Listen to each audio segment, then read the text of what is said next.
तो हेलो बच्चा लोग, कैसा है सब लोग बढ़िया है, मस्त है। आ जाओ आ जाओ, कोई चैप्टर पढ़ते हैं हम लोग माइक्रो इकोनॉमिक्स का। ठीक है, इसका चैप्टर पढ़ेंगे हम लोग, माइक्रो इकोनॉमिक्स का चैप्टर पढ़ेंगे। ठीक है, इसमें क्या है कि इसमें हमको समझना है कॉन्सेप्ट ऑफ अ मार्केट। पीछे से रिवीजन होगा इसका। फायदा आपको भी है, फायदा मुझे भी है। फायदा इसलिए मुझे है क्योंकि जनरली कोई भी चैप्टर जब भी हम पढ़ते हैं तो उसके बारे में हमको पता नहीं होता है। मतलब एज अ टीचर मैं ऑल ओवर तो भाई, क्योंकि मैं वीडियो ऑनलाइन डाल रहा हूं तो मुझे नहीं पता है कि कौन सा चैप्टर कहाँ पे किस जगह पढ़ाया गया होगा।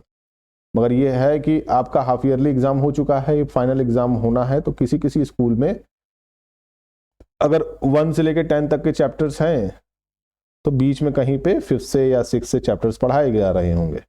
ठीक है, 10 तक पढ़ाए जाएंगे।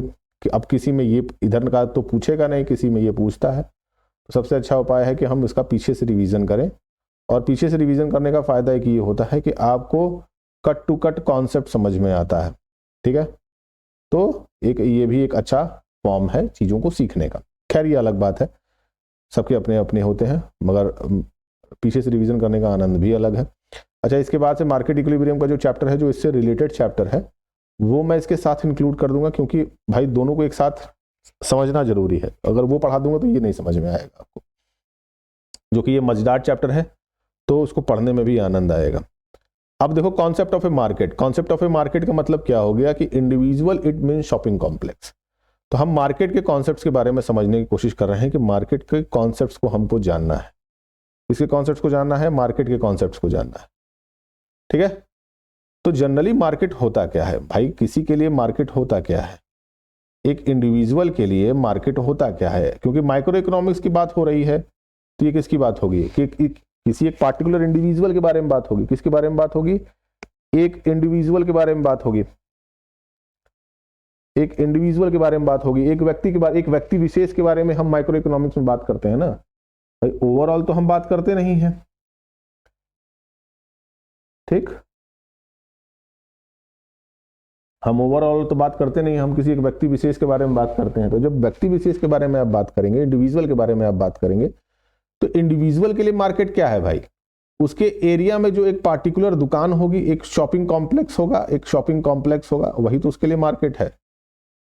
ठीक है, शॉपिंग कॉम्प्लेक्स होगा। अब जैसे भाई वी मार्ट हो गया, वी मार्ट हो गया, डी मार्ट हो गया, ठीक, बिग बाजार हो गया, बिग बाजार हो गया, ठीक है, स्पेंसर हो गया, ठीक, and so on so fourth. ये सबके हिसाब से अपनी अपनी इंडिविजुअलिटी है, जिसके हिसाब से जो मार्केट होगा। या फिर किसी एरिया या रीजन की बात करेगा, कोई एरिया हो गया, जैसे कोई जगह हो गई, उस जगह पे कोई मार्केट हो गया, जैसे सरोजनी नगर हो गया। ठीक है, सरोजनी नगर हो गया, लखनऊ का कोई एक मार्केट हो गया। सबकी अपनी अपनी एरिया का एक मार्केट होता है। बट इकोनॉमिक्स में मार्केट का कॉन्सेप्ट अलग है। इकोनॉमिक्स में कॉन्सेप्ट अलग माना गया है। इकोनॉमिक्स में मार्केट का कॉन्सेप्ट है बायर एंड सेलर से। किससे है? बायर से है एंड सेलर से है। भाई मार्केट का मतलब क्या हो गया? मार्केट का मतलब कहां हो गया कि कहीं एक तरफ कोई एक इंडिविजुअल होगा, कोई एक तरफ बायर होगा जो सामान को क्या खरीदता होगा। अब ये बायर कौन होगा? कंज्यूमर ही तो होगा, कंज्यूमर ही तो होगा। और एक तरफ सेलर होगा, एक तरफ सेलर होगा जो इस सामान को क्या करेगा? सेल करेगा। एक तरफ सेलर ही तो होगा भाई, जो सामान को ले, वो मार्केट में बेचता है। तो मार्केट इकोनॉमिक्स के हिसाब से जो मार्केट की डेफिनेशन है, इट्स नॉट अबाउट द किसी एरिया के बारे में बात करेगा। ये बात करेगा कि बायर और सेलर पे डिपेंड करता है कि बायर कैसा है उस पार्टिकुलर कमोडिटी में, उस पूरे के पूरे फेनोमेनन में, उस पूरे के पूरी सिचुएशन में कौन बायर है और कौन सेलर है। अब कुल मिला के पूरे इकोनॉमिक्स में कई सारे मार्केट आते हैं, मगर गिने चुने मार्केट आपको पढ़ने हैं जो कि आपके पेपर के लिए इंपॉर्टेंट है।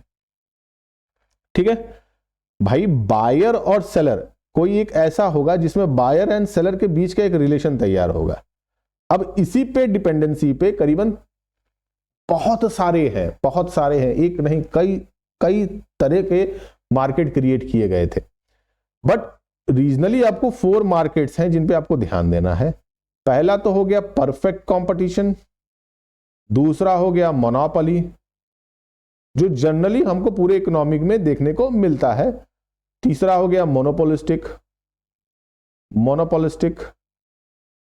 और लास्ट वाला हो गया ओलिगोपोली। लास्ट वाला क्या हो गया? ओलिगोपोली। ठीक है, अब ये 4 मार्केट हैं, इस पूरे के पूरे 4 मार्केट को आपको देखना है, समझना है, जानना है। ठीक है, तो पहला आता है परफेक्ट कंपटीशन। परफेक्ट कंपटीशन क्या होता है भाई? परफेक्ट कंपटीशन नाम से ही हमको समझ में आ रहा है कि परफेक्ट बोला है। क्या बोला है? परफेक्ट बोला है, परफेक्ट बोला है। ठीक है, परफेक्ट बोला है। अब इसमें large number of sellers and buyers of a commodity, इसमें क्या आएंगे? Large number of sellers and buyers आएंगे, large number of sellers and large number of buyers of a commodity. No individual buyer और seller has any control over its price. किसी भी seller पे कोई भी इंडिविजुअल कंट्रोल नहीं होता है, किसके? उसकी प्राइस पे। किसी भी सेलर के पास या किसी भी बायर के पास उसकी कमोडिटी के प्राइस पे कोई कंट्रोल नहीं होता है। प्रोडक्ट इज होमोजीनियस, एक जैसा दिखने वाला, मतलब same to same, same to same. अभी मैं इसका एग्जांपल दूंगा ताकि आपको बेहतर तरीके से समझ में आ जाएगा। Price determined by the forces of a market supply and market demand. Price किस पे डिपेंड करती है? उसकी सप्लाई पे डिपेंड करती है, उसकी सप्लाई पे डिपेंड करती है, या फिर उसके किस पे डिपेंड करेगी? या तो फिर उसके डिमांड पे, या तो सप्लाई या तो डिमांड पे क्रिएट करेगी। अच्छा, परफेक्ट कंपटीशन का एग्जांपल मैं तुमको समझ लो। देखो, कहने का मतलब ये होता है कि किसी भी इकोनॉमी में अगर हम बात करते हैं, जनरली अगर हम बात करते हैं किसी इकोनॉमी में परफेक्ट कंपटीशन के सिनेरियो को समझने का, तो अगर ये ध्यान देना कि किसी भी इकोनॉमी में कोई परफेक्ट कंपटीशन नाम की चीज होती ही नहीं, ये सिर्फ एज्यूम किया गया है। क्या किया गया है? एज्यूम किया गया है। अब कई इकोनॉमिक्स इस पर लड़ते हैं, झगड़ते हैं कि नहीं ऐसा मार्केट होता है, नहीं होता है, बट जनरल थॉट में ऐसा कोई मार्केट नहीं होता है। ये आप जब किताबें पढ़ेंगे तब आपको समझ में आएंगी। जनरल थॉट में ऐसा कोई मार्केट नहीं होता है जहां पे प्रोडक्ट आइडेंटिफिकेशन एकदम सेम हो, जहां पे प्रोडक्ट आइडेंटिफिकेशन एकदम सेम हो, जहां पे प्रोडक्ट आइडेंटिफिकेशन एक सेम हो। ठीक है, आइडेंटिफिकेशन एकदम सेम हो, मतलब कि एक जैसे दिखने वाले प्रोडक्ट अलग अलग कंपनियों द्वारा बेचे जा रहे हों। हो सकते हैं इसमें पेरिशेबल गुड्स को इंक्लूड किया गया था। कहा गया था कि भाई पेरिशेबल गुड्स यानी vegetables and fruits, vegetables and fruit, vegetable and fruits. अब आलू की ही बात करते हैं, तो एक वेंडर के पास जाते हो, अगर उससे तुम कहो कि भैया हमको 1 kg आलू दीजिए, और दूसरी तरफ दूसरे वेंडर के पास जाते हो, उससे बोलते हो कि भैया हमको 1 किलो आलू दीजिए, तो क्या दोनों की प्रोडक्ट आइडेंटिफिकेशन सेम है? आलू तो सेम है, आलू तो कहने के लिए आलू ही है, बट क्या रियलिटी में दोनों का कॉम्पोजिशन एकदम सेम मिलेगा आपको? यानी एक वेंडर के पास आप गए और उससे कहा कि भैया हमको 1 आलू दीजिए, और दूसरे वेंडर के पास गए और उससे बोला कि भैया हमको 1 आलू दीजिए, तो क्या दोनों की प्रोडक्ट सिंप्लीफिकेशन, क्या दोनों ही प्रोडक्ट एक जैसे हैं? हो ही नहीं सकता। पूरे मार्केट में ऐसा हो ही नहीं सकता कि आपको एक जैसा प्रोडक्ट अलग दिखे। बात समझ में आ रही है कि नहीं समझ में आ रही? तो प्रोडक्ट आइडेंटिफिकेशन आइडेंटिकल हो सकता है, बट होमोजीनियस नहीं हो सकता। होमोजीनियस नहीं हो सकता। आइडेंटिकल है, आलू आलू, प्याज प्याज, आइडेंटिकल है, एक ही जैसा है। ठीक है, गोभी गोभी, मिर्चा मिर्चा, ये सारे प्रोडक्ट क्या है? आइडेंटिकल है। ठीक है, अब इसके फीचर्स की बात कर रहा था, तो इसमें बोला था कि large number of buyers and sellers होते हैं। चलो ठीक है, उस पर हम बाद में आते हैं, पहले इस पूरे के पूरे मार्केट को समझते हैं। उसके बाद से तुम कहोगे कि सर चलो ठीक है, मैं वेजिटेबल एंड फ्रूट्स पे नहीं लेता हूं। आपने कह दिया, मैं मान लेता हूं कि vegetable and fruits perfect competition में नहीं आता है, बट मार्केट में जो फेरी वाले होते हैं, जो घूम घूम के प्लास्टिक वाला सामान बेचते हैं, कौन सा सामान बेचते हैं? प्लास्टिक वाला सामान बेचते हैं, प्लास्टिक वाला सामान बेचते हैं। ये इसमें एक्सेप्शन केस में आता है। ये जो मामला आ गया, अगर मार्केट को बहुत डीप में तुम जाओगे तो ये जो मामला आ गया, ये एक्सेप्शन में है। कभी भी देखिएगा आपके घर के अगल बगल जो होते हैं, उसमें क्या करेंगे कि आपके रास्ते पे चलते हुए प्लास्टिक में क्या बोलते हैं, ग्लास बेचते हैं, बड़ा बड़ा कंटेनर बेचते हैं, बाल्टियां बेचते हैं, तो वो प्रोडक्ट एक जैसे होते हैं। भाई मग्गा तो एक ही जैसा है, हर घर में एक ही जैसा मग्गा होता है। दूसरी तरफ एक और मैं प्रोडक्ट बता देता हूं आपको, हमारे घरों में एक स्पून मिलता है, चम्मच जिसको कहा जाता है, चम्मच, चम्मच जिससे हम लोग खाना खाते हैं। देखोगे उस पर एक डिजाइन बनी होती है, एक अलग अलग टाइप की, ऐसे ऐसे करके, ऐसे ऐसे करके, उसके पीछे हैंडल पे ऐसे ऐसे करके उसकी डिजाइन बनी होती है ना डिजाइन। वो डिजाइन आइडेंटिकल होती है, लगभग लगभग हर घर में, हर परिवार में वैसा एक चम्मच मिल जाएगा। तो कहने का मतलब क्या हो गया कि ये सारे प्रोडक्ट्स क्या हैं, ये प्रोडक्ट्स आइडेंटिकल हैं, प्लस उसके साथ होमोजेनिटी दिखाते हैं, मतलब कि एक जैसे दिखने वाले प्रोडक्ट। बात समझ में आई कि नहीं समझ में आई? तो हाँ, हम कह सकते हैं कि इकोनॉमी में परफेक्ट कंपटीशन नाम की एक चीज होती है, परफेक्ट मार्केट एक होता है, बट ये कह देना कि ये इजीली अवेलेबल हो जाता है मार्केट में, तो हम ऐसा नहीं कह सकते। मार्केट में बहुत कम देखने को हमको मिलता है, बहुत लाइट हार्टेड जो कहा जा सकता है इकोनॉमी में, ये हमको देखने को मिलता है। बात समझ में आ रही है कि नहीं समझ में आ रही? तो मैंने आपको इसका एग्जाम्पल दे दिया, उस एग्जाम्पल से आपको बेस तो समझ में आ गया होगा कि हाँ सर, ये इसका एक पूरा का पूरा बेस है, इस बेस पे हम मार्केट में लेते हैं। तो सो एजम्पशन के द्वारा हमने ये मान लिया कि चलो ठीक है कि मार्केट में कोई एक ऐसा प्रोडक्ट है जो परफेक्ट कंपटीशन का सिनेरियो शो करता है। बात समझ में आई? अच्छा चलो अब इसके फीचर्स पे चलते हैं। फीचर्स में कहता है कि large number of buyers and sellers. भाई large number of buyers and sellers होते हैं, ठीक है, लार्ज नंबर होता है किसका, सेलर्स के। सेलर भी ज्यादा होंगे, इसके साथ बायर भी ज्यादा होंगे, मतलब एक प्रोडक्ट को बेचने के लिए क्या होंगे, लार्ज नंबर होगा। क्या होगा, लार्ज नंबर होगा, क्षमताएं ज्यादा होंगी, इनका सेक्टर भी ज्यादा होगा। आगे दिया हुआ है कि नो इंडिविजुअल बायर्स और seller has any control over its price. तो इस कमोडिटी के प्राइस पे कोई कंट्रोल नहीं होता है, क्योंकि ये जो मार्केट है, परफेक्ट कंपटीशन है, ये अनऑर्गेनाइज्ड है। क्या है, अनऑर्गेनाइज्ड है। कोई पार्टिकुलर एक ऐसी कंपनी नहीं है जो इसमें प्राइस को डिटरमाइन कर रही है, वो ये नहीं बता रही है कि हम किस प्राइस पे बेच रहे हैं। वो अपने कॉम्पिटिटर से, मतलब कि जो कंपटीशन में जो प्राइस चल रहा होगा, जो कंपटीशन में प्राइस चल रहा होगा, उसी प्राइस को लेके मार्केट में बेच रहे हैं। जो जनरली मैंने चम्मच का आपको एग्जांपल दिया था, वो चम्मच आपको एक ही प्राइस रेंज पे हर जगह उपलब्ध मिलेगा, मतलब depending upon the state, depending upon the region, किस रीजन में आप रह रहे हैं, वहां पे कितना जीएसटी दिया जा रहा है, वो अलग फैक्टर है, बट जो उसका कॉस्टिंग है वो सेम है। आलू की भी कॉस्टिंग वही होती है। अगर हम परफेक्ट कंपटीशन में पेरिशेबल गुड्स को लेते हैं, केला हो गया, अगर आपका जो भी आपके फ्रूट्स हो गए, वेजिटेबल्स हो गए, तो रीजन को छोड़ दीजिए, बाकी उस पूरे मार्केट में जो प्राइस चल रही होगी उसी हिसाब से उसको डिफाइन किया जाएगा। हाँ, इसमें पेरिशेबल गुड्स में एक जो है प्रोडक्ट जो जनरली हम इसको डेफिनेशन में इंक्लूड कर सकते हैं, वो है मिल्क, गाय और भैंस का मिल्क। बात समझ में आ रहा है कि नहीं समझ में? ये परफेक्ट कंपटीशन है। अगर मार्केट में 40 रुपए का रेट मिल रहा है पर लीटर, तो हर जगह आपको 40 रुपए पर लीटर ही मिलेगा, चाहे वो काउ मिल्क के प्राइस को डिफाइन कर रहा हो, चाहे वो बफेलो के मिल्क को प्राइस को डिफाइन कर रहा हो। तो भाई क्योंकि आइडेंटिकल गुड्स है ना, दूध, एक भैंस का दूध दूसरे भैंस के दूध से अलग थोड़ी ना हो जाएगा। अब एक का सफेद है तो दूसरे का लाल थोड़े ना निकलेगा, ठीक है, दोनों का ही सफेद निकलेगा। अब वो डिपेंड करता है कि आपका दूध वाला कितना उसमें पानी मिला रहा है, खैर वो अलग बात है। तो कंपटीशन तो है ही नहीं, कंपटीशन के प्राइस को ही देख के इसमें डिटरमाइन करता है, तो कोई सेलर और बायर डिफाइन नहीं कर पाएगा प्राइस को।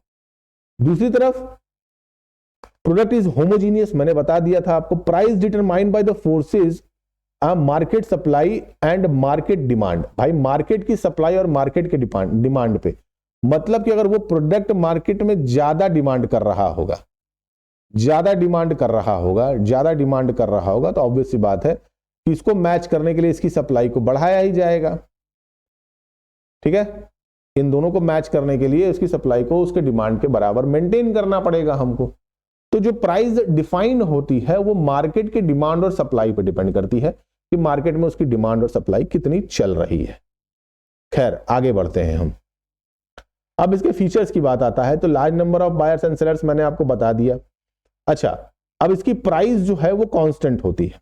प्राइस जो होती है वो कांस्टेंट होती है। जो हमारा एआर है, जो हमारा प्राइस है, ये हमारा क्या है, कांस्टेंट है।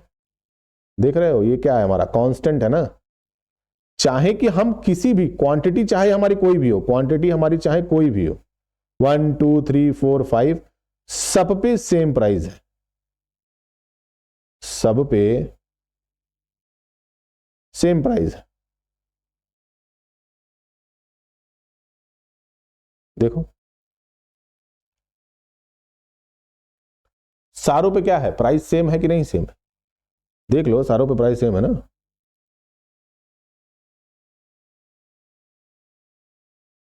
देख लो, प्राइस अगर इसकी 5 रुपए मैंने रख दी होती, 5 रुपए रख दी थी मैंने कि एक, चलो ठीक है, पर कमोडिटी की हमारी वैल्यू कितनी थी, 5 रुपए थी, कितनी थी, 5 रुपए थी। तो क्या देख रहे हो, डिपेंड देख रहे हो कि नहीं दिख रहे हो, देखो अगर 5 रुपए मैंने रख दी है इसकी कमोडिटी की प्राइस, तो भाई वो 5 रुपए की एक बेचेगा, चाहे 2 बेचे, चाहे 3 बेचे, चाहे 4 बेचे, चाहे 5 बेचे, चाहे 6 बेचे, भाई प्राइस तो कांस्टेंट है ना, प्राइस हमारी चेंज कहां हो रही है, प्राइस तो हमारी कांस्टेंट है। एक्स एक्सिस पे हमारी क्वांटिटी थी, वाई एक्सिस पे हमारी प्राइस थी, तो डिफाइन कहां कर रहे हो भाई, प्राइस तो कांस्टेंट रखी है तुमने, ठीक। होमोजीनियस प्रोडक्ट है, मैंने बताया था कि प्रोडक्ट क्या है भाई, आपके होमोजीनियस है, प्रोडक्ट आपके क्या है, सेम टू सेम है, क्या है, सेम टू सेम, एक ही जैसे प्रोडक्ट तो मार्केट में बिक रहे हैं। मैंने अभी आपको स्पून वाला एग्जांपल दिया था, कौन सा एग्जांपल दिया था, स्पून वाला एग्जांपल दिया था। अब वो स्पून क्या है, वो स्पून तो सेम ही है, जो डिजाइन बनी है हर घर में, जो मार्केट में जो स्पून मिलता है वो स्पून तो सेम है कि नहीं है, ठीक। उसके बाद क्या है भाई, आलू की बात कर लिया, मिल्क की बात कर लिया हमने। भाई मेरे यहां अगर रामू काका दूध लेके आते हैं, रामू काका दूध लेके आते हैं तो उनका दूध व्हाइट है, तो क्या छगन लाल मेरे यहां दूध लेके आएगा, छगन लाल मेरे यहां दूध लेके आएगा तो क्या उसका दूध लाल हो जाएगा, नहीं ना, रेड नहीं होगा ना, दूध तो व्हाइट है भाई, रेट अगर 40 का दिया हुआ तो 40 का ही मिलेगा हमको, होमोजीनियस प्रोडक्ट है, परफेक्ट नॉलेज है भाई, ऑब्वियस सी बात है, क्योंकि प्राइस पे कोई कंट्रोल नहीं है, प्राइस सेलर कोई डिफाइन तो कर नहीं पा रहा है, प्राइस वो तो उसके डिमांड और सप्लाई पे डिपेंड कर रही है, तो क्या है, प्राइस तो डिटरमाइन नहीं कर पा रहे हैं, तो सब इसका मतलब कि सेलर के पास भी उस प्रोडक्ट की क्या है, कमोडिटी का प्राइस टैग उसको पता है, मतलब उसके पास उस पार्टिकुलर प्रोडक्ट की परफेक्ट नॉलेज भी है, और बायर के पास भी उसके पास परफेक्ट नॉलेज है। मार्केट में अगर 40 रुपए लीटर प्रति, अगर 40 रुपीज पर लीटर के हिसाब से मिल्क मिल रहा है, 40 रुपीज पर लीटर के हिसाब से कोई मिल्क बेच रहा है मार्केट में, आपको रेट पता है। अच्छा तुम खुद सोचो, तुम मार्केट में जाते हो, तुमको 40 रुपए, तुम हर दिन रोज के रोज तुमको पता है कि 40 रुपए लीटर मैं दूध लेके आता हूं। अब कोई तुमको सेलर कहे कि नहीं भैया हम 60 रुपए लीटर दे रहे हैं, तो क्या तुम लोगे, नहीं लोगे ना, तुम कहोगे भैया 40 रुपए का तो दाम ही चल रहा है, आप कैसे 60 रुपए मांग रहे हैं आप। तो बायर को पता है, सेलर को उस कमोडिटी के बारे में पता है। Freedom of entry and exit, कोई भी आके इसमें अपना काम कर सकता है, कल के कल हम दूध वाले बन जाएंगे, आज मैं यहां पढ़ा रहा हूं, कल दूध लेके कल बल्टा में दूध भरूं, मार्केट में लेके चला जाऊं, कोई रोक पाएगा मुझको, नहीं रोक पाएगा। मैं अभी ठेला लगा दूं, मैं अभी अपना कोई प्लास्टिक का सामान बेचने लगूं, अभी मैं चम्मच बेचने लगूं, कोई रोक पाएगा, नहीं रोक पाएगा। तो freedom of entry and exit है, ठीक है। इंडिपेंडेंट डिसीजन मेकिंग है भाई, आपके ऊपर इंडिपेंडेंट डिसीजन मेकिंग है, लेना नहीं लेना कोई जबरदस्ती नहीं है, आपको लेना होगा तो लीजिए, नहीं लेना हो तो फेंक मारिए, कोई दिक्कत नहीं है। प्रोडक्ट मोबिलिटी कहां है, अब देखो प्रोडक्ट मोबिलिटी को समझने की कोशिश करो। प्रोडक्ट मोबिलिटी का मतलब यह होता है कि उस पार्टिकुलर प्रोडक्ट्स पे जो कॉस्टिंग लग रही होगी, उस कॉस्ट को निकालने के लिए सेलर कहीं भी अपने प्रोडक्ट को बेच सकता है जहां पे उसको प्राइस क्या मिल रही हो, गुड मिल रही हो। कहने का मतलब यह है कि उस फैक्टर कॉस्ट को निकालने के लिए, अगर मैं बोलूं कि आज मैं मार्केट में गया, मैंने दूध जो था, मैं मिल्क का एक कंटेनर लेके गया 40 रुपए प्रति लीटर के हिसाब से, 40 रुपीज पर लीटर के हिसाब से। अचानक से मेरे पास कोई कस्टमर आता है, वो मुझसे कहता है कि भैया मुझे 10 लीटर दूध अभी के अभी चाहिए 45 रुपए के हिसाब से। मेरे पास एक कोई पुराना कस्टमर होगा जो 40 रुपए लीटर के हिसाब से दूध लेके जाता होगा, वो मान लो कि उस दिन कहा कि भैया हम शाम को आएंगे आपसे लेने के लिए, वो बोला कि हम शाम को आएंगे। अब यहां पे बताओ कि तुम क्या करोगे, ऑब्वियस सी बात है, तुम 45 वाले के पास जाओगे, जनरल थॉट है, तुम सीधे 45 वाले के पास जाओगे कि भैया ऐसा है कि हमको 45 रुपए का मिल रहा है, हम 45 रुपए में बेचेंगे, बाकी 40 वाले को देखा जाएगा, ठीक है। कोई एक्स्ट्रा ट्रांसपोर्टेशन कॉस्ट नहीं है। अब वो दूध 100 किलोमीटर दूर से ही क्यों ना आ रहा हो, वो दूध वाला तुमसे ये नहीं कहेगा कि भैया मैं गोरखपुर से लेके आ रहा हूं, मैं बनारस से लेके आ रहा हूं, मैं लखनऊ से लेके आ रहा हूं, मैं दिल्ली से लेके आ रहा हूं, नहीं नहीं नहीं, वो कहीं से भी लेके आए, अगर वो मार्केट का जो रेट है 40 रुपीज का अगर रेट चल रहा है, 40 रुपए लीटर का हिसाब से रेट चल रहा है, तो उनको 40 रुपए ही बेचना हो, चाहे वो 100 किलोमीटर से लेके आए, चाहे वो 1000 किलोमीटर से लेके आए, जो कॉस्टिंग होगी वो चलेगी ही चलेगी। अब 3 वाइटल कंटेंट जो कंपोनेंट्स होते हैं इस पूरे के पूरे mind, price taker not a price maker. ये प्राइस टेकर होते हैं, प्राइस मेकर नहीं होते हैं, प्राइस टेकर होते हैं। मार्केट में जो भी रेट मिला हमने ले लिया, नहीं मिला कोई दिक्कत नहीं है, जो रेट मिलेगा उस रेट पे काम करेंगे, जिस रेट पे काम हो पाएगा ठीक है, नहीं हो पाएगा देखा जाएगा। ये प्राइस मेकर नहीं होते हैं, ठीक है, क्या नहीं होते हैं, प्राइस मेकर नहीं होते हैं। इतना सब बताने के बाद आपको ये समझ में आ गया होगा कि प्रोडक्ट में ये जो यूनिट होगी वो सिर्फ किस पे बिकेगी, प्राइस टेकर नहीं होते हैं, ये प्राइस टेकर होते हैं, प्राइस मेकर नहीं होते हैं, ये याद रखिएगा। ये नहीं कि जो दाम मांगे आप मिल गया, नहीं नहीं नहीं, जो मार्केट का कंपोनेंट्स जैसा डिफाइन करेंगे वैसा ही मार्केट में आप बेचेंगे। लार्ज नंबर ऑफ फर्म्स, दूध बेचने वाले बहुत ज्यादा हैं, स्ट्रीट वेंडर्स बहुत ज्यादा हैं, बर्तन बेचने वाले बहुत ज्यादा हैं। होमोजीनियस प्रोडक्ट बताना पड़ेगा, एक ही जैसा प्रोडक्ट होगा, ठीक है। परफेक्ट नॉलेज, मैंने भी आपको बता दिया कि भाई नॉलेज आपको परफेक्ट है कमोडिटी की, आपको पता है कि वो चम्मच वो दूध किस रेट के हिसाब से मिलता है। Demand curve is perfectly elastic, ये याद रखिएगा, ED is equal to infinite बनता है, ED is equal to infinite, ED is equal to infinite बनेगा। क्यों बनेगा, क्योंकि प्राइस क्या है, प्राइस हमारी कांस्टेंट है, प्राइस हमारी क्या है, कांस्टेंट है, प्राइस में कोई चेंज नहीं आ रहा है, प्राइस हमारी कांस्टेंट रही है, ठीक है, ठीक है। Earn normal profit in long run, long run में अगर हम बात करते हैं तो ये क्या करते हैं, नॉर्मल प्रॉफिट गेन करते हैं। नॉर्मल प्रॉफिट का मतलब क्या हो गया भैया, no profit, no profit no loss, कोई प्रॉफिट नहीं कोई लॉस नहीं, कोई प्रॉफिट नहीं कोई लॉस नहीं, ब्रेक इवन पॉइंट पे रहेंगे। किस पे रहेंगे, ब्रेक इवन पॉइंट पे रहेंगे। किस पे रहेंगे, ब्रेक इवेंट पॉइंट पे रहेंगे, ये याद रखिएगा, किस पे रहेंगे, ब्रेक इवेंट पॉइंट पे रहेंगे। मोनोपोली पे आते हैं। अब मोनोपोली को समझने की कोशिश करिए, मोनोपोली क्या होता है। मोनोपोली, मोनोपोली, मोनोपोली, ठीक है, single seller of a product, सबसे बड़ा ये है भैया, ये क्या होते हैं, ये सिंगल सेलर होते हैं। ये क्या होते हैं भाई,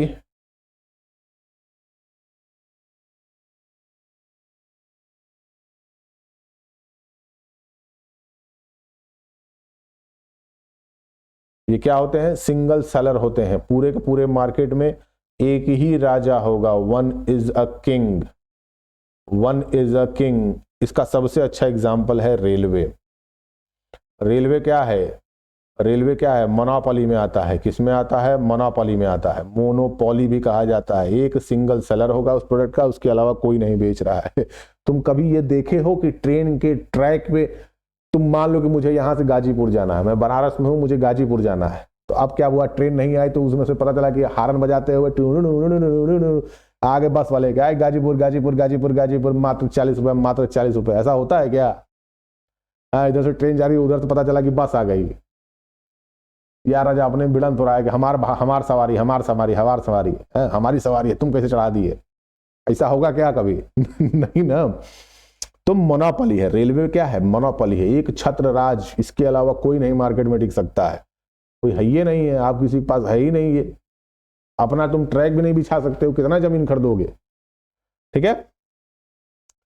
features of a monopoly, one seller and buyers, large number of buyer. भाई ऑब्वियस सी बात है, अगर रेलवे की बात करो तो कितने लोग जाते हैं रोज, अगर तुम डेटा निकाल के देखो तो रेलवे एक ऐसा है जो मोनोपोली का सबसे बड़ा एग्जांपल है। भाई इसके अलावा कोई है ही नहीं मार्केट में, इसके अलावा कोई मार्केट में पैदा ही नहीं हुआ है कि रेलवे के अलावा कोई आपका, हाँ सब्स्टिट्यूट में आप पब्लिक ट्रांसपोर्टेशन में इस्तेमाल कर सकते हो कि हाँ भाई हम बस का इस्तेमाल कर रहे हैं, या हम जहाज का इस्तेमाल कर रहे हैं, या अपनी खुद की गाड़ियों का इस्तेमाल कर रहे हैं, बट रेलवे का कोई अलग से अल्टरनेटिव नहीं है ना कि हाँ एक ट्रेन गई तो रेलवे की दूसरी ट्रेन आएगी, वैसा नहीं कि दूसरी कंपनी की ट्रेन आ गई, ठीक है, कि टाटा की ट्रेन गई तो अडानी की ट्रेन आ गई, अडानी की ट्रेन गई तो रिलायंस की ट्रेन आ गई, ऐसा कुछ नहीं है। रेलवे की ट्रेन गई तो दूसरी रेलवे की ही ट्रेन आएगी उस पर, ठीक है। ऐसा तो है नहीं कि स्टेशन पे जा रहे हो तो ट्रेन भी है, बस भी तुमको मिल गई उसमें रजा, कि ट्रैक पे से ट्रेन गुजरी, उधर से पता चला कि इधर से भाड़ा करते हुए गाजीपुर गाजीपुर गाजीपुर गाजीपुर, मात्र 40 मात्र 40 मात्र 40, जल्दी बैठो अभी चलना है।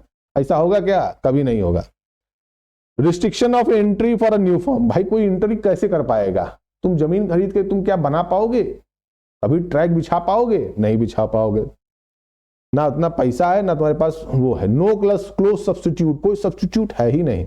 रेलवे का सब्स्टिट्यूट कुछ है क्या तुम्हारे पास? बोलो, रेलवे का कोई सब्स्टिट्यूट रखे हो? नहीं रखे हो ना। फुल कंट्रोल ओवर प्राइस, जो प्राइस वो रखना चाहे वो रख सकते हैं। अब तुमको हम डेफिनेशन बता देते हैं कैसे वो प्राइस को कंट्रोल करते हैं, प्राइस को डेफिनेशन करते हैं। मान लो कि मुझे वाराणसी से वीएनएस से मुझे लखनऊ जाना है, एलकेओ जाना है। मेरे पास एक ट्रेन है जो पॉइंट ए से पॉइंट बी तक मुझे लेके जाएगी। अब इस पॉइंट ए से पॉइंट बी तक, मतलब वाराणसी से एलकेओ तक जाने के लिए अब मेरे पास 3 ऑप्शन है। या तो मैं जनरल में जाऊंगा, या तो मैं स्लीपर में जाऊंगा, या तो फिर मैं एसी में जाऊंगा। यही 3 ऑप्शन है मेरे पास। अच्छा, एक बात और ध्यान से सुनना, क्या जनरल में बैठने वाला आदमी, क्या स्लीपर में बैठने वाला आदमी, क्या एसी में बैठने वाला आदमी, तीनों ही लोग एक ही ट्रेन में बैठते हैं? मान लो कि वाराणसी से लखनऊ जाने वाली एक कोई ट्रेन है जिसको मैं कहता हूं वरुणा एक्सप्रेस, वरुणा एक्सप्रेस, ठीक है, ये ट्रेन है। तो जनरल में बैठने वाला आदमी मान लो कि भाड़ा देता है मैं मानता हूं 150 रुपए। स्लीपर में बैठने वाला आदमी मात्र देता है तुम्हारा 300 रुपए, और एसी में बैठने वाला आदमी देता है तुमको 700 रुपए। अब ये तीनों ही लोग अलग अलग प्राइस दे रहे हैं कि नहीं दे रहे हैं? ये तीनों ही लोग अलग अलग प्राइस दे रहे हैं। एक 1500 दे रहा है, एक 150 दे रहा है, एक 300 दे रहा है, एक 700 दे रहा है। तो तीनों की ही प्राइस अलग अलग है, तीनों ही अलग अलग प्राइस पे दे रहे हैं। तो क्या जो 150 रुपए दिया हुआ है, ये क्या वाराणसी से लखनऊ अगर जा रहा है तो क्या ये 3 दिन में पहुंचेगा?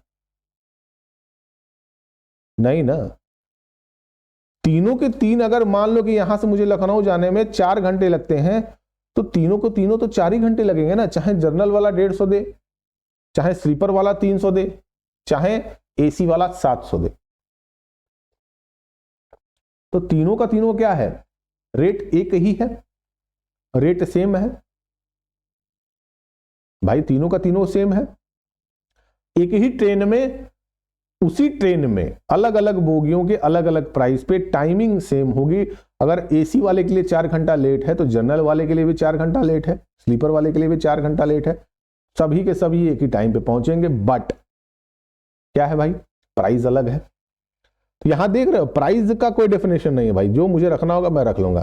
प्राइस डिस्क्रिमिनेशन मैंने अभी आपको बता दिया कि जनरल वाले के लिए भी प्राइस अलग होगी, स्लीपर वाले के लिए प्राइस अलग होगी, और एसी वाले के लिए तो प्राइस का कोई मायना ही नहीं है।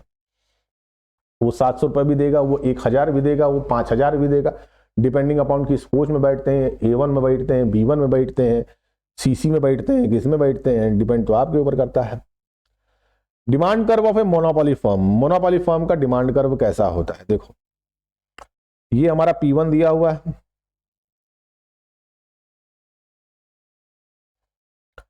अब P1 को किससे इंक्लूड करोगे? Q1 से। ये हमारा P2 दिया हुआ है,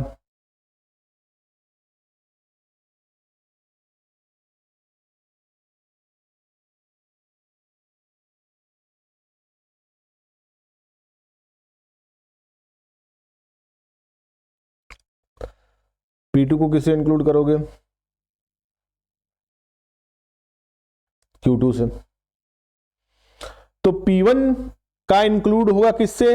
P1 का इंक्लूड होगा PQ से, Q1 से, और Q2 का इंक्लूड होगा किससे? Q2 से। तो यहां देख रहे हो, अगर प्राइस कम हो रही है, प्राइस कम हो रही है, कमोडिटी की प्राइस कम हो रही है, तो उसकी डिमांड भी इंक्रीज कर रही है कि नहीं कर रही है।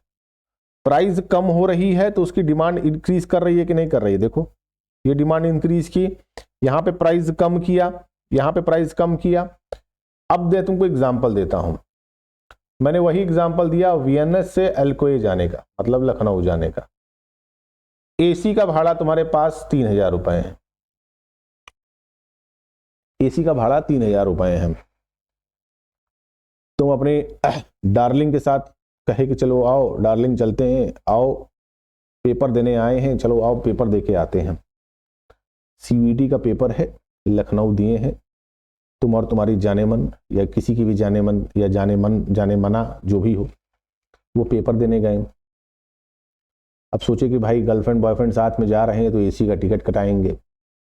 एसी का दाम देखे, पर्स में पैसा देखे, फिर आपने कहा कि डार्लिंग ऐसा है कि हम क्या करेंगे, हम चलेंगे किससे, हम चलेंगे जर्नल से या फिर स्लीपर से। ठीक, सरकार ने कहा, रेलवे ने कहा कि भाई ऐसा है कि उस समय सीयूटी के एग्जाम के समय सारी एसीओ पे हम 70% डिस्काउंट दे रहे हैं। मतलब कि अब टिकट एसी का मात्र आपका 900 रुपए का है।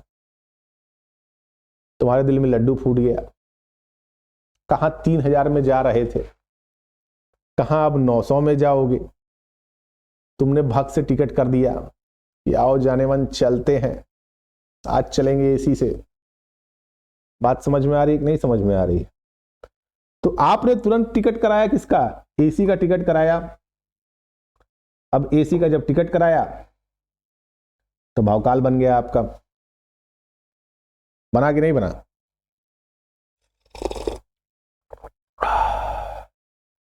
चाय पीने का आनंद ऐसे है, आनंद है इसमें। आओ देखो, तो कहने का मतलब क्या हो गया कि जैसे जैसे हमारी प्राइस क्या होती है, जैसे जैसे हमारी प्राइस घटती है, प्राइस डिक्रीज करेगी, प्राइस डिक्रीज करेगी, हमारी क्वांटिटी क्या करेगी, क्वांटिटी इंक्रीज करेगी, क्वांटिटी इंक्रीज करेगी। प्राइस डिक्रीज की, क्वांटिटी इंक्रीज की। How does a monopoly market structure arise, कैसे स्ट्रक्चर अराइज हुआ। पहला तो गवर्नमेंट लाइसेंसिंग की जरूरत है या फिर गवर्नमेंट का कंट्रोल होगा। गवर्नमेंट लाइसेंसिंग की जरूरत होगी या गवर्नमेंट का कंट्रोल होगा। ठीक है, लाइसेंसिंग का मतलब क्या होगा कि कोई ऐसा प्रोडक्ट है सिर्फ जो गवर्नमेंट लाइसेंस उसका दे सकती है। अब इसमें क्या हो गया, वाइन शॉप हो गया, वाइन शॉप हो गया, दारू की दुकान। मैं एग्जांपल नहीं लेना चाहता था क्योंकि आप लोग बच्चे हैं, बट अब जब आ गया है तो उसको बताना जरूरी है। वाइन शॉप हो गया, क्या करना पड़ता है, ऑब्वियस सी बात है भाई, इस पर लाइसेंस लेना पड़ता है। अब ये थोड़ी ना है कि तुम जनरल स्टोर की दुकान पर दारू बेच रहे हो, पता चला कि अगले दिन तुम्हारा मुर्दा बना देंगे सब, मार डंडा मार देंगे, शरीर का सब कुछ धुआं उड़ा देंगे कि नहीं सर पैसा नहीं मिल रहा दारू बेचेंगे। अरे कैसे बेचोगे, सरकार उसके पीछे लाइसेंस लगाती है, तुरंत गोला भर देगी। या तो फिर उस प्रोडक्ट पे किसका कंट्रोल हो, गवर्नमेंट का कंट्रोल हो। किसका कंट्रोल हो, गवर्नमेंट कंट्रोल कर रही हो पूरी तरीके से। पेटेंट राइट होगा, कोई ऐसा प्रोडक्ट बनाया जिसपे कोई पेटेंट राइट है, आपके अलावा कोई दूसरा कोई नहीं बना सकता है, मतलब आप ही बना सकते हैं, आपके अलावा कोई माई का लाल पैदा नहीं हुआ जो उसको बना सकता है। आपने उस पर पेटेंट करा दिया कि सिर्फ मैं बनाऊंगा, मेरे अलावा कोई नहीं बनाएगा। कार्टेल बना लिए, कार्टेल का मतलब क्या हो गया, बहुत सुने होंगे, माफिया मुंडीर, मुंडीर उंडीर सुने होगे ना, माफिया मुंडीर, एक 4 लोग 5 लोग एक साथ मिलकर काम करते हो, एक दूसरे से प्रेम करते हो, दूसरे को ना आने देते हो ना किसी को जाने देते हो। कार्टेल बना दिया, एक तरह से दोस्ती यारी कर ली, भाई सिर्फ हम ही काम करेंगे, हमारे अलावा कोई काम नहीं करेगा। इसका सबसे अच्छा एग्जाम्पल मैं तुमको दे देता हूं, टेलीकम्युनिकेशन। कौन कौन है, मुझे आपको बताने की आवश्यकता नहीं है, ये क्या कर दिया इन्होंने, कार्टेल बना दिया। ठीक है, अगला गिफ्ट इन नेचर, नेचर के द्वारा दिया गया हो गिफ्ट हो, मतलब कि मेरे घर के बगल में एक कुआं निकला,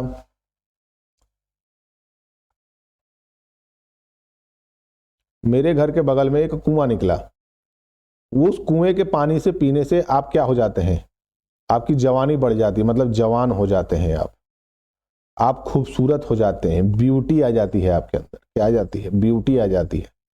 तो जैसे ही आपके अंदर ब्यूटी आ जाएगी तो क्या होगा, अब ये जो कुआं है, इस कुएं पे कोई भी आपके पास आएगा तो आप क्या कर सकते हैं, उससे कुछ भी चार्ज कर सकते हैं। वीआईपी के लिए वीआईपी, लोकल के लिए लोकल, जिसको देना होगा दीजिएगा, जिसको नहीं देना होगा मत दीजिएगा।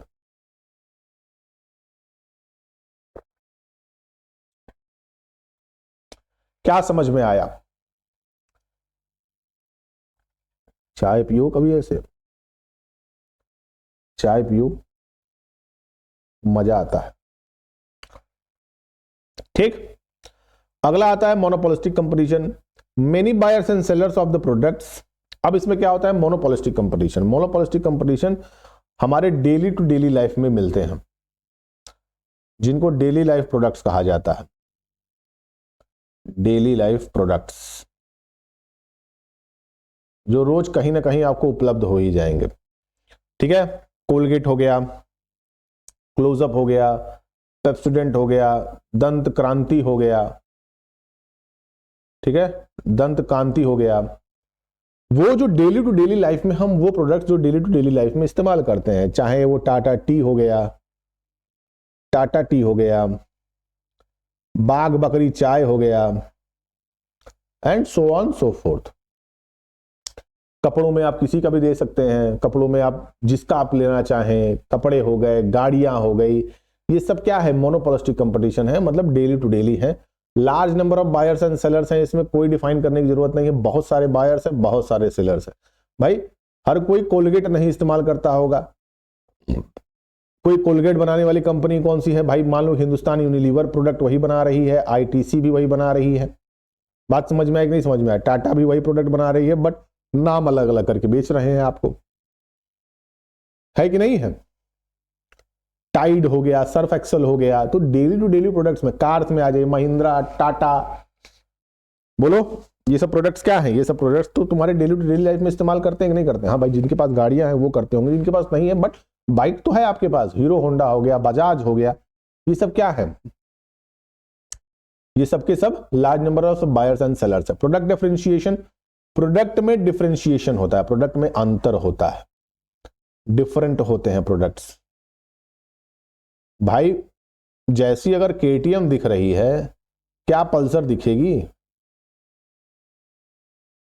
ठीक, बात समझ में आया? समझ में आया कि नहीं समझ में आया? कोलगेट जैसा दिखता है, क्या वैसा पेप्सोडेंट दिखता है? नहीं दिखता है। सेलिंग कॉस्ट, भाई इसमें क्या होता है, कॉस्टिंग लगती है, हर प्रोडक्ट की अपनी अपनी कॉस्ट होती है, उस कॉस्ट के हिसाब से आपको बेचना है, अधिक कम ज्यादा, वो तो डिपेंड करता है।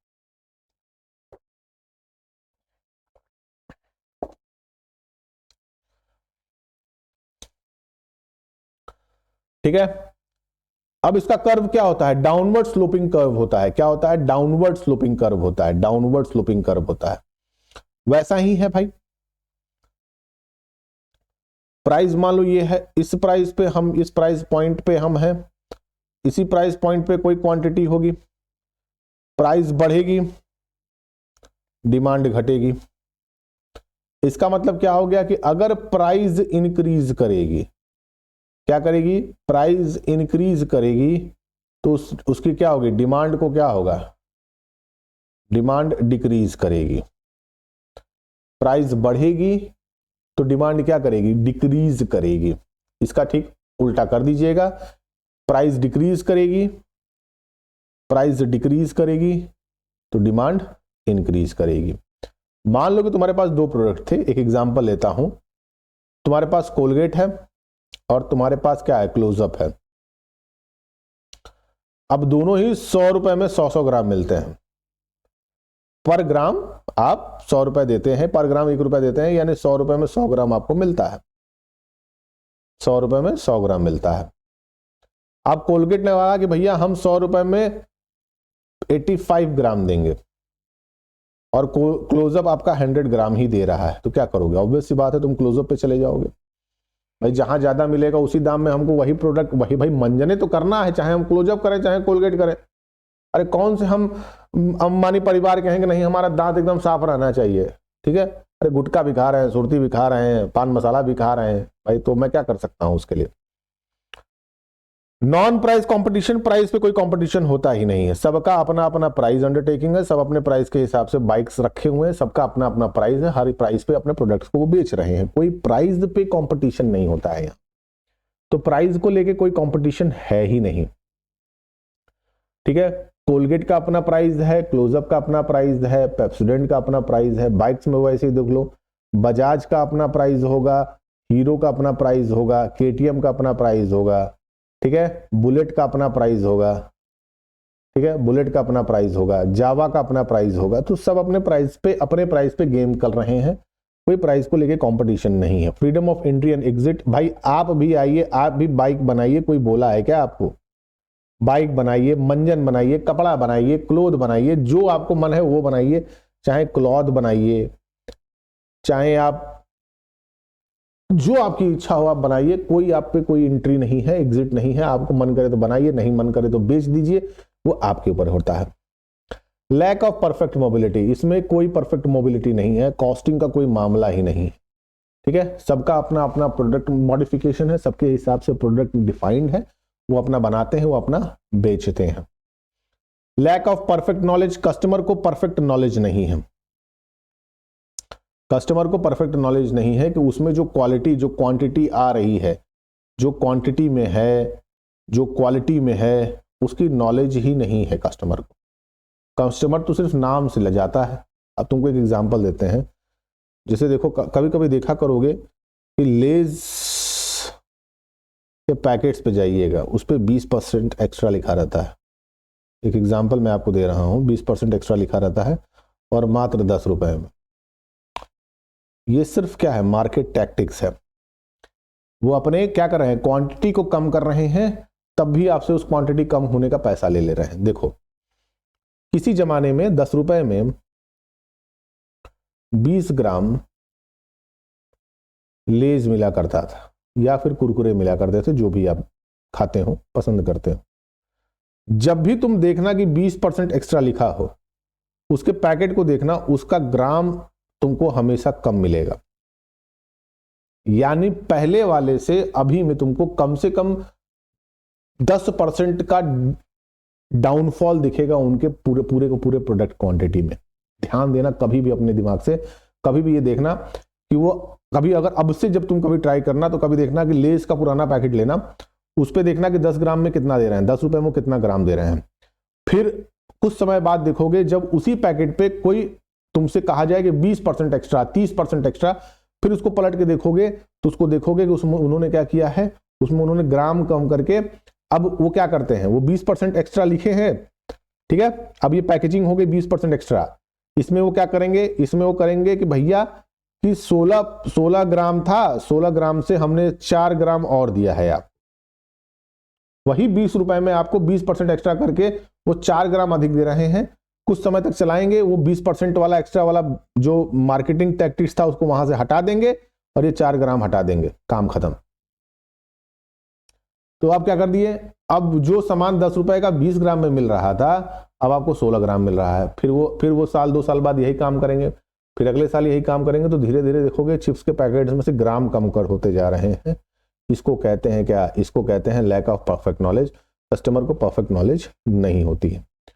ओलिगोपॉली आ जाइए, ओलिगोपॉली में आते हैं few firms and large numbers of buyer. Few firms होती हैं, लार्ज नंबर ऑफ बायर्स होते हैं।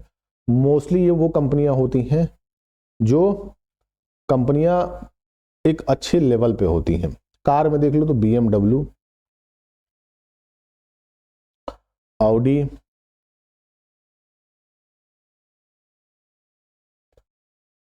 लैंड रोवर, जीप,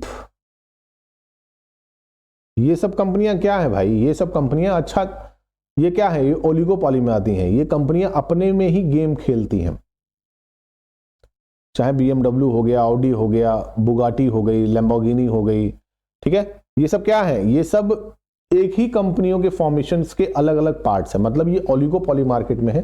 कुछ ही कंपनियां होती हैं जो होती हैं मार्केट में, और इनके बायर्स बहुत ज्यादा होते हैं। ठीक है, मैंने बता दिया कि small numbers of big firms, भाई छोटी छोटी कंपनियां होती हैं। High degree of independent, high degree of independence, independence high degree का होता है।